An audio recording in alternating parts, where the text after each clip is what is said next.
ഇനിയൊക്കെ കറുത്ത് ശരിക്കും മുടിയായെങ്കിൽ എന്ന് കൊതിക്കുന്നവരുണ്ട്. നരച്ച മുടികളൊക്കെ ഗൾഫിൽ പോയ ചെറുപ്പക്കാരൊക്കെയാണെന്ന് വെച്ചാല് എത്ര മുടക്കിയാലും നിത്യേന വേണമെങ്കിലും ഒക്കെ കറുപ്പിച്ചിട്ട് ചെറുപ്പക്കാരനാകാൻ നടക്കും. അപ്പൊ പണം കൊടുത്തിട്ട് യൗവനം വാങ്ങുന്നത് നമ്മളടുത്തുണ്ട് ഇടപാട്. പക്ഷെ വേഷത്തില് ഫാഷനില് ഒരല്പൊക്കെ ഉള്ളൂ. ഇതാണല്ല പറയുന്നത്. എവിടെയെങ്കിലും ശരിയായ യൗവനം എനിക്ക് വരാലോ ചിലപ്പോ. വെബ്സൈറ്റിൽ ഇങ്ങനെ നോക്കി നോക്കിയാൽ ചിലപ്പോ ഇവിടുന്ന് യൗവനം വിൽക്കാണ്ടോ എന്നൊക്കെ കേട്ടെന്ന് വരും. പത്രത്തിൽ എന്തൊക്കെ കേൾക്കുഞ്ഞ് ഏതെല്ലാം തരത്തിലുള്ള കച്ചവടങ്ങൾ നടക്കും. അപ്പൊ യൗവനം വിൽക്കാണ്ടോ യുവത്വം വിൽക്കാണ്ടോ എന്ന് എവിടെയെങ്കിലും പറയുമ്പോ എന്ത് മുടക്കിയിട്ട് വാങ്ങാനുണ്ടെങ്കിലും ഞാനത് വാങ്ങുമായിരുന്നേനെ എന്ന് കൊതിക്കുമെന്നത് വയസ്സാകുന്ന ഒരു വയസ്സിനെ സംബന്ധിച്ച ശരിയായ കൊതിയാണ്. അനുഭവപ്പെടുമ്പോ നമുക്ക് യാഥാർത്ഥ്യമായി തോന്നും. ഒരു ദിവസം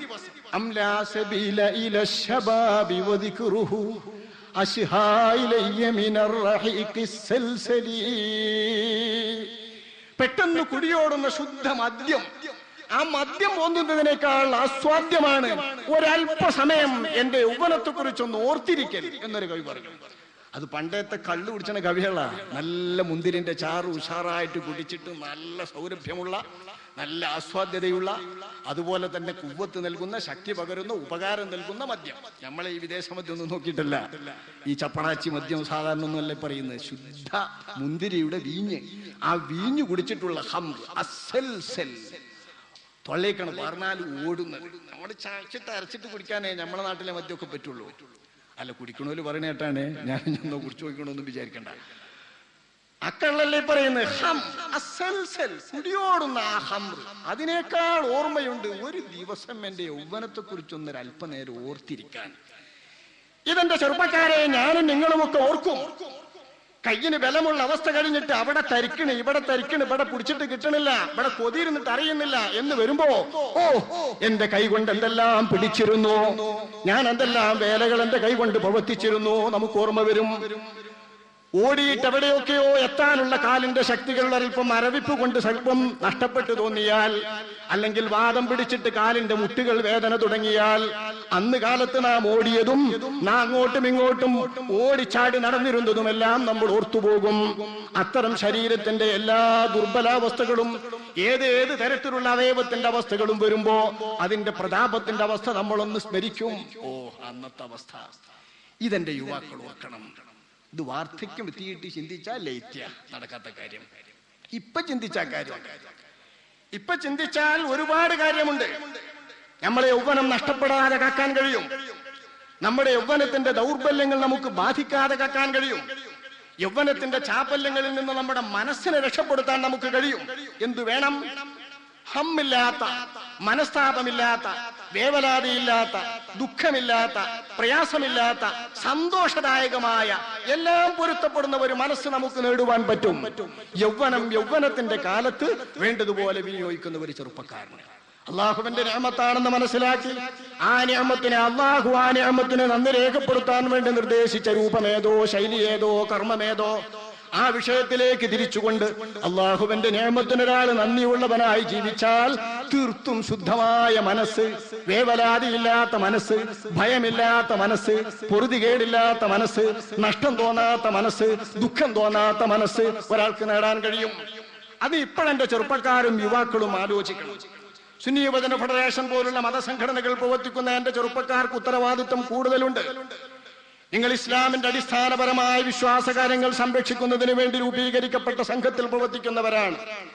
ഇതിനോടാഭിമുഖ്യം പുലർത്തുന്നവരാണ്.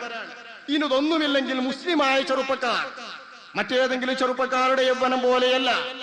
അള്ളാഹുവിൽ വിശ്വാസമുള്ള ചെറുപ്പക്കാരുടെ യൗവനം, അള്ളാഹുവിന്റെ റസൂലിൽ വിശ്വസിക്കുന്ന ചെറുപ്പക്കാരന്റെ യൗവനം, ഇസ്ലാം എന്ന ദീനിൽ വിശ്വസിക്കുന്ന ചെറുപ്പക്കാരന്റെ യൗവനം, ആ യൗവനം അള്ളാഹുവിൽ വിശ്വാസമുണ്ടെങ്കിൽ, നബിയിൽ വിശ്വാസമുണ്ടെങ്കിൽ, അള്ളാഹു നബിയിലൂടെ നൽകിയിരിക്കുന്ന ദീനിൽ വിശ്വാസമുണ്ടെങ്കിൽ, ദീനിയായ പാഠങ്ങളോർത്ത്, ദീനിയായ ചിട്ടകൾ മനസ്സിലാക്കി, ദീനിയായ കടമകളും ചുമതലകളും ഓർത്തുകൊണ്ട് ഒരാൾ പ്രവർത്തിച്ചാൽ യൗവനം നഷ്ടപ്പെടാതെ സൂക്ഷിക്കാം. യൗവനത്തിന്റെ സിദ്ധികൾ നഷ്ടപ്പെടാതെ സൂക്ഷിക്കാം. യൗവനത്തിന്റെ ചാപല്യങ്ങൾ, യൗവനത്തിന്റെ കഴിവുകൾ നഷ്ടപ്പെട്ട് വാർദ്ധക്യ സഹജമായ ദൗർബല്യങ്ങളും പ്രത്യേകിച്ച് മാനസിക ദൗർബല്യവും വരാതെ നമുക്ക് കാക്കാം. ഇതാണ് നമ്മുടെ ചെറുപ്പക്കാരനെ ആലോചിക്കേണ്ടത്. അള്ളാഹു നൽകിയ ഈ അവസ്ഥ ഏറ്റവും സുന്ദരമായ അവസ്ഥ. ഈ അവസ്ഥയിൽ നോക്കണം. ഇപ്പൊ നോക്കിയിട്ടില്ലെങ്കിൽ ഒന്നും നടക്കൂല. അത്യാവശ്യം ഒരു 10-20 വയസ്സിൻ്റെ ഉള്ളിൽ നോക്കണം. അതിനെ ചെറുപ്പം. ഒരു 10-20 വയസ്സിന്റെ ഉള്ളിൽ ഒരാൾക്ക് കിട്ടുന്ന പവർ കിട്ടിയിട്ടില്ലെങ്കിൽ പിന്നെ അവന് പവറില്ല. നല്ല യൗവനത്തിന്റെ തുടക്കത്തിൽ നോക്കണം. ഒരാൾ നേതാവാകുന്നത് യൗവനത്തിന്റെ തുടക്കത്തിലാണ്. വയസ്സായി കഴിഞ്ഞിട്ട് ഒരാൾ നേതാവാകൂല. ആകാൻ ശ്രമിച്ചിട്ട് ഫലമല്ല. എനിക്കൊക്കെ വയസ്സായി, ഇനി ഞാൻ പറയുമ്പോൾ കേൾക്കണോന്ന് അറിഞ്ഞാണ്ട് ഒരാൾ വന്നാൽ കുട്ടികൾ കോമാളിയൊക്കെ അയാളെ അങ്ങനെ ആ ചെറുപ്പ വയസ്സന്മാരൊക്കെ വന്നാൽ സ്വീകരിക്കാത്തത്. കുട്ടിക്കാലത്ത് യൗവനക്കാലത്ത് അയാളുടെ പ്രതാപം വരണം. അതൊരു 10-20 വയസ്സിന്റെ ആ ചെറുപ്പത്തിൽ തന്നെ അറിയാം. ഒരു അറബി കവി തന്നെ അങ്ങനുണ്ട്. ഇദാലം തസുദ് ഫീ ലയാലി ശബാബ് ഫലാ സുത്ത മാ ഇഷ്ത മിൻ ബഅദിഹിൻ. ഇദാലം തസുദ് ഫീ ലയാലി ശബാബ് ഫലാ സുത്ത മാ ഇഷ്ത മിൻ ബഅദിഹിൻ. ഒരു 20 വയസ്സിന്റെ ഉള്ളിൽ നീ ഒരു നേതാവായി മാറിയില്ലെങ്കിൽ ഇനി പിന്നെ അതിന്റെ ശേഷം നീ നേതാവാകൂലോ. ജീവിക്കുന്ന കാലം അത്രയും നേതാവാകൂല. ഒരു 20 വയസ്സിന്റെ സമയത്ത് അറിയാം ഒരു നേതാവിന്റെ മുഖം, നേതൃത്വത്തിന്റെ ഗുണം. ഒരു നേതാവാകാൻ നീ ഉണ്ടോ എന്ന് ഒരു 20 വയസ്സിന്റെ മുൻപറിയും. 20 വയസ്സായിട്ട് നീ എവിടെയും നേതാവായില്ലെങ്കിൽ, നിന്നെ നേതാവായ ആരും വാഴ്ത്തിയില്ലെങ്കിൽ പിന്നെ നീ നേതാവാകാൻ നിന്റെ ആയുഷ്കാലത്തിൽ സാധ്യമല്ല. വഹൽ ജുല്ലു ഉംദിക ഇല്ല ശബാബ് ഖുദിൽ ഹല്ല മിൻഹു വലാ തുഹ്മിലൻ. നിന്റെ ആയുസ് മുഴുക്കൊന്ന് നീണ്ടു പരിശോധിച്ചു നോക്ക്. വലിയ ഭാഗം യൗവനമല്ലേ? ആ യൗവനത്തിന്റെ കാലം ദീർഘമായ കാലമാക്കി അള്ളാഹു നൽകിയിട്ടും അതിന്റെ അംശം പിടിക്കുന്നില്ലെങ്കിൽ, അത് പാഴാക്കി കളയുന്നുണ്ടെങ്കിൽ നിനക്ക് പിന്നെ നേതൃത്വം ഒരിക്കലും അചിന്ത്യമാണ്. എവിടെയും നേതൃത്വത്തിലെത്തൂല. ദീനീ നേതൃത്വത്തിലെത്തൂല, ഒരു നേതൃത്വത്തിലെത്തൂല. അപ്പൊ ഒരു 20 വയസ്സിന്റെ ആ സമയത്ത് ഇങ്ങനെ അറിയും. അങ്ങനെ നേതാക്കളായിട്ടുള്ളൂ. മഹാനായ ഇബ്നു അബ്ബാസ് റളിയല്ലാഹു അൻഹു തങ്ങൾ പറഞ്ഞു, യൗവനം വിട്ടിട്ട് ഒരാളും വലുതായില്ല. അപൂർവം ഏതെങ്കിലും ചരിത്രത്തിന് അപവാദമായി ഒന്നൊക്കെ പറയാട്ടോ. അങ്ങനെയൊക്കെ ഏത് തത്വങ്ങൾക്കുണ്ടാകാം. തത്വത്തിനൊക്കെ അപവാദം ഉണ്ടാകും. ആ അപവാദങ്ങളെല്ലാം നമ്മൾ വിടുന്നത്. മൊത്തത്തിൽ പരിശോധിച്ചു നോക്കി യൗവനം വിട്ട് ഒരാളും നേതാവോ ആലിമോ നബിയോ ഇതൊന്നും ആയി വന്നിട്ടില്ല. ഞാൻ രാഷ്ട്രീയ നേതൃത്വത്തെ കുറിച്ച് മാത്രമല്ല പറയുന്നത്, അതും അങ്ങനെ തന്നെയാണ്. ചെറുപ്പക്കാര്, ചെറിയ വിദ്യാർത്ഥി സംഘടനകൾ, യൂത്ത് സംഘടനകൾ, അതിലൊക്കെ കടന്നിങ്ങനെ വരുമ്പോഴേ ഉള്ളൂ. മൂത്ത സംഘടനയ്ക്ക് തന്നെ ഒരാൾ നേതാവായിട്ട് ഒക്കെ കഴിഞ്ഞിട്ട് ശേഷം എവിടെയും പോയി എവിടേക്കോ പോയിരുന്നിട്ട് വരില്ല. അത് അപൂർവമാണ്.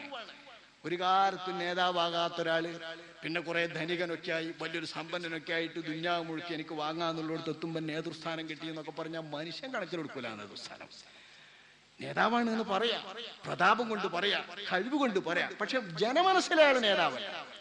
ജനത്തിന്റെ ആരുടെയും മനസ്സ് ഭരിക്കാൻ അയാൾക്ക് കഴിയില്ല. എന്താണ് കാരണം? അള്ളാഹു അങ്ങനെ നേതൃത്വം വയസ്സന്മാർക്ക് നൽകുന്നില്ല, യുവാക്കളാകുന്ന കാലത്തേ നൽകൂ.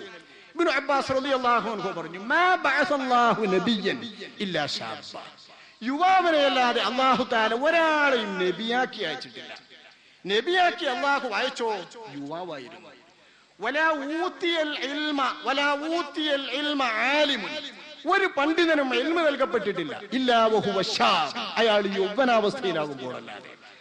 യുവാവായിരിക്കുമ്പോൾ തന്നെ ഇൽമ കിട്ടുമ്പോഴേ അയാൾ ആലിമാകും. എന്നുവെച്ചാൽ യുവാവായിരിക്കുമ്പോ അല്ല ഇൽമും കിട്ടി, പിന്നെ വയസ്സനായിട്ട് ഒരു ഇൽമും കിട്ടൂല എന്നല്ല.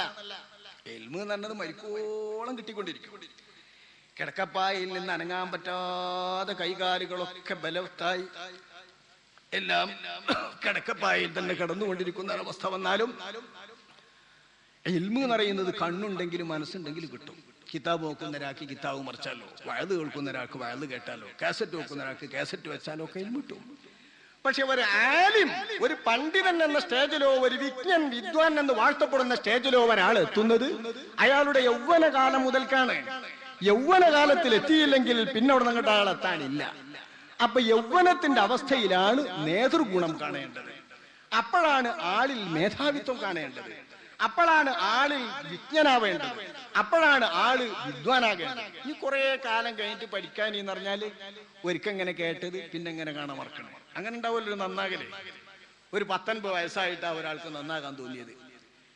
പിന്നെ എല്ലാ വയലുകളും പോയി വെള്ളിയാഴ്ചത്തെ പ്രസവം കേട്ട് ശ്രദ്ധിക്കാതിരുന്നാലും പിന്നെ എങ്ങനെ ശ്രദ്ധിക്കണ നേരത്ത് കേട്ടതൊക്കെ കാണാൻ മറ്റേ അതുകൂടെ അങ്ങനെ പോണേ.